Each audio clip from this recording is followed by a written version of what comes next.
New ইয়র্কে Bangladesh consulate অফিসে ঢোকার সময় আওয়ামী লীগের কর্মী সমর্থকদের তথ্য সম্প্রচার উপদেষ্টা মাহফুজ আলমকে হেনস্থার চেষ্টা করেছেন। স্থানীয় সময় রোববার সন্ধ্যায় এই ঘটনা ঘটে। জুলাই গণঅভ্যুত্থানের বছরপূর্তি উপলক্ষে বাংলাদেশ কনসুলেট অফিসে এক অনুষ্ঠানের আয়োজন করে কর্তৃপক্ষ। অনুষ্ঠানে প্রধান অতিথি ছিলেন তথ্য উপদেষ্টা মাহফুজ আলম। তবে তিনি কনসুলেট ভবনে প্রবেশের সময় আওয়ামী লীগের পতাকা হাতে কর্মী সমর্থকেরা স্লোগান দিয়ে বিক্ষোভ শুরু করেন। তারা জয় বাংলা জয় বঙ্গবন্ধু স্লোগান দিতে থাকেন এবং মাহফুজ আলমকে উদ্দেশ্য করে ডিম ছোড়েন।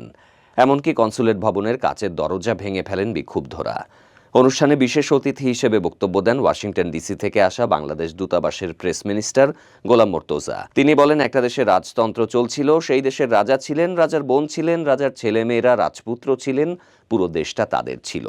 ছাত্র জনতারা রক্ত দিয়ে সেই রাজার পতন ঘটালেন, দেশ থেকে বিতাড়িত করলেন। এখন সে একটা ডিম নিক্ষেপ করবে, কটূক্তি করবে, মাহফুজ আলমের পতন চাইবে, এটাই তো স্বাভাবিক। প্রধান অতিথির বক্তব্যে তথ্য উপদেষ্টা মাহফুজ আলম জুলাই আন্দোলনে প্রবাসীদের ভূমিকার জন্য কৃতজ্ঞতা জানান।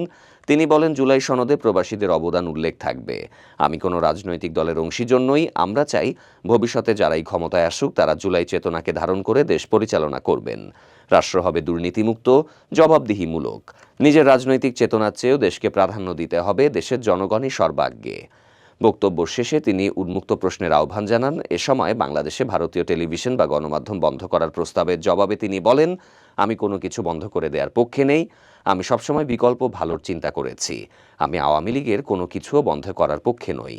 অনুষ্ঠানে স্বাগত বক্তব্য দেন নিউ ইয়র্কের কনসাল জেনারেল মোহাম্মদ মোজাম্মেল হক। তিনি প্রশ্নোত্তর পর্ব সমন্বয় করেন। রাত 10টার দিকে এ পর্বে কিছুটা হট্টগোল সৃষ্টি হয়। সরাসরি উপস্থিতিতে দেখা যায় অনুষ্ঠান চলাকালে বাইরে একদল ব্যক্তি অপেক্ষা করছিলেন মাহফুজ আলম কখন বের হবেন তা দেখার জন্য।